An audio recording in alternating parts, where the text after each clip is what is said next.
Thanks, Debbie. It's a great pleasure to be here, and I appreciate your invitation and the organization's invitation. I'm actually relatively fresh off the plane from Seattle, just having moved here this summer. This is a really unique resource. I come from another world-class cancer center in Seattle, the Fred Hutch Cancer Center. We didn't really have anything like this and actually sent many of our NET patients out. So you may have gotten used to this and not quite understand how valuable and unique a resource having this big a program in a major cancer center is. And so I've been very impressed and enjoyed being here. For those that have been involved with nuclear medicine before, most for sure. Have another one on somewhere? Or feel like everybody's seen the scene in The Naked Gun. We want to avoid that kind of scene. Those that laugh probably remember that scene. You've probably seen our clinical director, Dan Prima, who's really taken charge of this program. And Dan thought it would be a good idea for his new chief to get a better idea of what the program's like. And so I've enjoyed getting to do that, and it's a pleasure for me to be here. I have a number of slides, as imagers always do. I'm actually going to step through a few of them relatively quickly with the idea that I want to concentrate on a couple of areas. Nuclear medicine is this very strange interface between medicine and chemistry and nuclear physics. And I thought what I might do today is just explain some of those terms so when you walk into the department to get a scan, or especially if you get therapy, all these weird sort of numbers and symbols and big pieces of equipment that you see might make a little bit more sense. They might not, but they might make a little bit more sense. So I'm going to just very briefly talk about the importance of the nuclear medicine procedures for Pheo and Paraganglioma patients. I'm going to concentrate almost the entirety on MIBG and some of the things that are coming down the pike in MIBG, because I think that's going to be most of your interaction with nuclear medicine as a Pheo and Para patient. So without going through this in detail, and I'm going to skip this slide, there's a diverse group of patients with neuroendocrine tumors. We actually have things in nuclear medicine for all of them. We're going to concentrate today on the Pheochromocytomas and Paragangliomas. I promise I won't go through quite this quickly. You'll get dizzy if I do. So why are radioisotope imaging and therapy important for patients who have this disorder? So number one is this may be something that may be very helpful in early diagnosis. When you have an early diagnosis, you have symptoms. You may have some masses or not have masses on an anatomic imaging like CT or MRI. You may have biochemical abnormalities. What the nuclear medicine does is actually co-localizes the biochemical functionality with the anatomy. So if you have a mass in your adrenal, we can confirm, for example, that that is in fact a Pheo based upon its functionality. This may be very important when the Pheos or Paras show up outside of the adrenal, which they do by definition for Paras. And in that case, it can be very difficult to localize them by conventional technology. But because we're looking for regional function, we can identify those locations. And then as you heard earlier this morning, when this escapes and becomes metastatic, there are very few systemic therapies that work very well. MIBG therapy is kind of like systemic radiation therapy, and so it's actually a reasonably effective process. It's actually relatively rarely done in the US. This is one of the few centers that is doing it. We certainly weren't doing that at my former center in Seattle. The therapy is good because it's highly targeted. Wherever this is taken up biochemically, as you'll see a little bit later, the radiation we deposit is quite localized. And it can be quite effective in stemming tumor growth and even causing some tumor regression with reasonable acceptable toxicity. And some new approaches that you heard about briefly in the overview this morning that I think are going to hold a lot of promise for actually going and doing a much better job of killing the tumor rather than just holding it at check are under evaluation, in part from funding that have come from organizations that are affiliated with this group. So I'll show some of that. So what is MIBG and how does it work? So I can barely pronounce it. It's meta-Iodobenzylguanidine. I was a good physicist. I wasn't much of a chemist. For those that are chemists and like chemical diagrams, you can see the structure over here. This was actually invented back in 1979 by Don Wieland, sort of one of the pioneers in nuclear medicine. And without dragging you through the chemistry, this acts like norepinephrine. So why do these things work? We pick a chemical that is the same or almost like what the body uses, and we basically use this radioactive version of this to trace through the pathways. So MIBG is a rather fancy name for something that looks a lot like epinephrine and norepinephrine. Okay? All right. Now we go to the nuclear side. So we go back to Physics 101 and atoms, and remember that there's a nucleus with protons and neutrons and a bunch of electrons whizzing around the outside. The protons and neutrons are very heavy particles. The protons have a positive charge. And for stable elements, we tend to have about the same number of protons and neutrons. As the elements get a little bit bigger, they like a little bit of excess of neutrons compared to protons. The electrons are light. They also have an electric charge. And for an atom, the protons are going to be equal to the electrons. You would spark if you didn't have an equal number of positives and negatives. And so nature likes to be balanced, at least except for relatively transient conditions. So that's what the atom is all about, and it's the interactions that make the difference. Now, what determines chemical behavior is the number of electrons, and therefore, by definition, the number of protons. What determines nuclear behavior is really the combination of the two, as you'll see in a second. So what is a radioisotope? Well, it's an element with a different atomic weight than the naturally occurring element that's radioactive.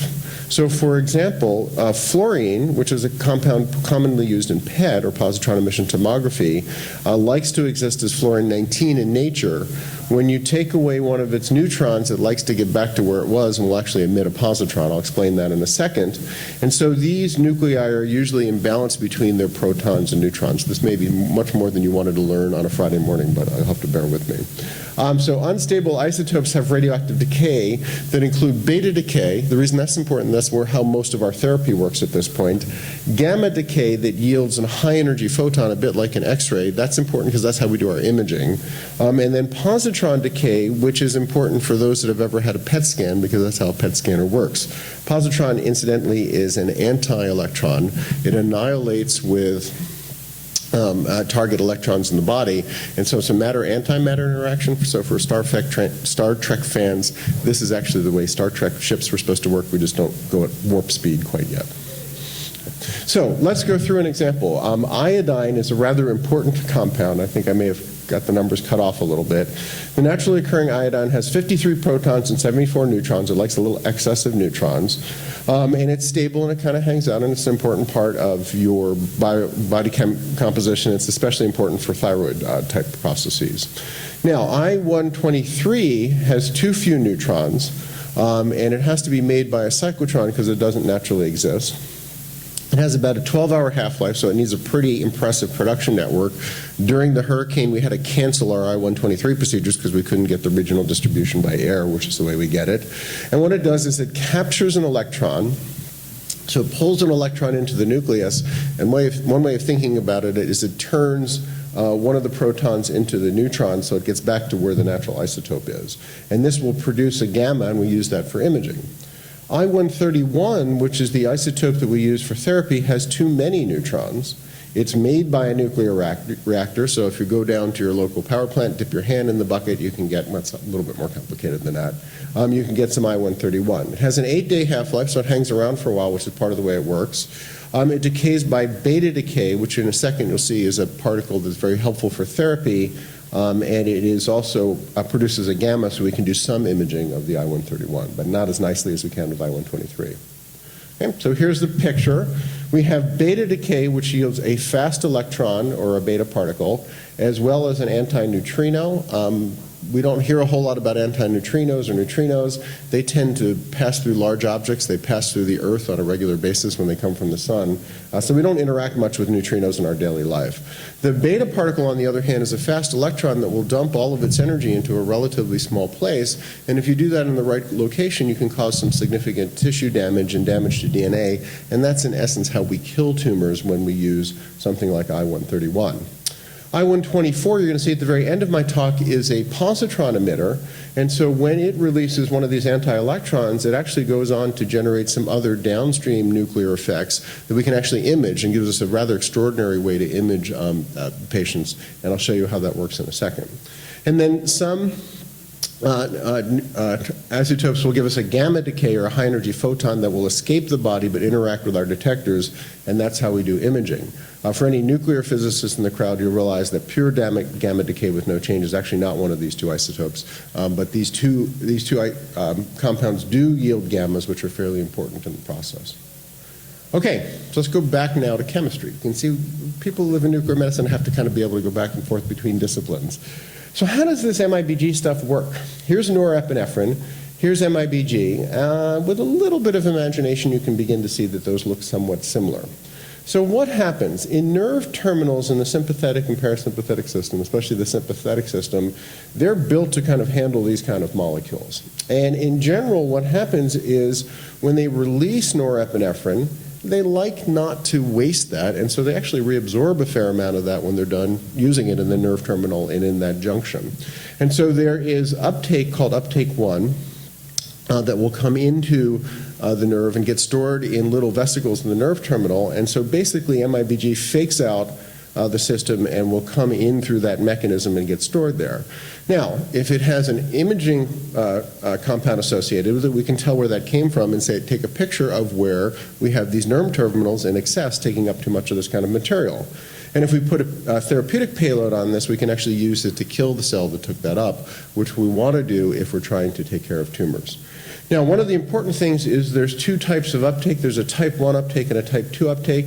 When we can make relatively pure stuff that has relatively little chemical and a lot of radionuclide, we get type 1 uptake, which is the way we want to be. It's very specific, it's very localized. If we start getting to the point of having type 2 uptake, it's much less concentrated, it's much more distributed over the body rather than in the tumors per se. And so this is one of the impetuses is to try to get as good MIBG and as good synthesis as we can. I'll explain that in just a second. So I won't go into these types of mechanisms of uptake, but again, we want to get to the really sort of high affinity, very localized uptake as part of our approach. Okay. So what are the indications for MIBG? And again, the most common indication is going to be Pheochromocytomas and Paragangliomas. If you're a children's hospital, you'll be using this for related tumors, neuroblastomas. And then we do use this somewhat for other neuroendocrine tumors, although if you come to my session there later, if you're interested, you'll see we use a few other compounds as well. I know you can't possibly read this slide, but if you come to nuclear medicine, talk to Katie, our nurse who's over there, she'll go through a long list of medications that potentially interfere with this. There are a number of medications that work by interfering with the sympathetic chain, and you have to be on certain specific classes of drugs not to interfere with MIBG. Because if you don't do that, and we have a negative MIBG scan, we don't know whether it's because you didn't go off the right medications, or whether you just don't have a tumor that takes up MIBG. So the medications are actually a really critical component of what we do, and it's an actually fairly picky list, as you can see. So here's a normal MIBG scan, somebody that has a normal uptake in the heart and the liver, some excretion into the bladder. In our scans, a black means that we've collected more photons, so it's hotter, if you want to think about it that way. We have normal uptake in the salivary glands, a little bit of uptake in the thyroid that can happen for a variety of mechanisms, including iodine that comes off the molecule. So this is a relatively normal scan. Sometimes we'll even see a little bit of normal adrenal, which we can see back here. Now here's somebody who has a metastatic paraganglioma, and there's a number of things that are not normal. There's this large MIBG avid tissue mass there, and if you look from the back, there's a couple of other sites which are likely to be metastases in other locations, including what looks like metastases in the spine. Now these are relatively clear pictures, and they're not always like this, and this is part of our job security is to be able to read these. One of the big advantages recently is we're now combining our nuclear medicine cameras with CT cameras so we can bring the anatomy and the function together. That's been a very powerful tool. Not many places in the country are well set up for what we call SPECT CT or PET CT. Ours is one of the institutions that's there. We're actually about to make an investment in about 4 or 5 new SPECT CT cameras specifically for these kind of indications. All right, so let's talk a little bit about the treatment, and then again, I'll try to move this along and show you a little bit of the advance that we're doing. I know those of you that came to talk to Katie this morning had a chance to talk a little bit about this as well. So what are the principles for I-131 MIBG? Well, the I-131, as you saw, is a good isotope if you're trying to do tissue damage. And in this case, you're carrying this nuclear payload on top of a chemical that will localize with fair specificity into the tumor sites. Oops, sorry. I-131 is going to be the isotope of choice because of its therapeutic benefit. And the efficacy comes because the beta particle stops within about 1 millimeter or so of where it's emitted. And so the chemical carries this payload to the place you want it, and then it deposits all its energy exactly where you want to get rid of it, which is right in the middle of the tumor so you can kill the tumor cell. Because of that, the radiation is much more localized than we could possibly do if we had to do an irradiation from an accelerator. So some of these tumors are actually not that radiation sensitive, but because we can dump lots of radiation into a very small place without hurting the rest of the body, that's the underlying efficacy for this type of approach. But there is toxicity, and the toxicity comes from the localization of the radiopharmaceutical that is present in tumors other than tissue. And the rate limiting toxicity, which limits our ability to do this, is going to be in those very sensitive tissues to radiation, like the blood and especially the bone marrow. Okay. So the dose-limiting toxicity is hematologic. With its nadir, that means your counts tend to drop out at about 4 to 6 weeks. The relatively low-dose approach to this, and I'll define what a millicurie is in a second, is well tolerated and can actually be done as an outpatient. This is all off-label. It's not covered by insurance at this point, and so that's one of the limitations that we have in this treatment. That's why relatively few places do it. There have been some studies doing high-dose treatment. In some cases, for example, at UCSF, that was done with backup for a bone marrow transplant. So if you give too much, you got to be careful to be able to replenish the marrow. You can actually do that as a therapeutic strategy. My former institution, the Hutch Center, is famous for doing that, where you actually give a lot to wipe out the tumor, knowing you're going to have to replenish the bone marrow. And these days, replenishing the bone marrow is not as horrible a process as it used to be. However, in general, this approach has been done without the need for what we call marrow ablation, so you really don't need to think about having a transplant when you do this, but it may be something that one could come back to one day. Okay, so what's a millicurie? You've heard about this.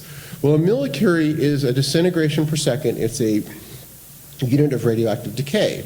That's the way we measure how many radioactive nuclei we have, is how often we see a decay. And the millicuries is just the number of disintegrations per second converted to a becquerel or a millicurie, and 1 millicurie is 37 million disintegrations per second. So there's a lot of nuclei in this world, and we get a fair amount of disintegrations when we give our activity. So the amount of radiation delivered is going to be proportional to the number of millicuries we give, which are typically for this kind of drug going to be in the sort of, area somewhere around 100, maybe sometimes a little bit higher, depending upon your specific dosimetry. And that's what we call the dose. So it's the amount of radioactivity that we're giving you. So what happens? Well, these are generally slow-growing tumors, and so we're mostly trying to stem their growth with radioactivity. And we often do this with serial low-dose therapy, knowing that we can give this to stop the tumor without causing much additional toxicity and without having to worry about wiping out the bone marrow. There have been some studies in higher dose therapy, but again, many of those were done with backup for the bone marrow, just in case we ran into unexpected toxicity. That's not necessarily been the approach that's been taken so far, but it is an approach that can be taken. Okay? I'm going to kind of skip through some of these other processes and go on and talk a little bit about toxicity. Again, grade 4 hematologic toxicity, so a drop in white count platelets on white counts is the most common. And it happens in some of the higher dose trials, but will recover in almost all folks. Anytime you give this amount of radiation, you will get some acute effects like nausea and vomiting. And one of the things that patients need to be prepared with is no matter how much we try to block the thyroid by giving cold iodine, a Lugol solution or SSKI solution, there's I-131 that gets loose. When it gets loose, it goes to the thyroid and it will destroy some of the thyroid tissue. So some patients may need to go on thyroid hormone supplement when they get this treatment.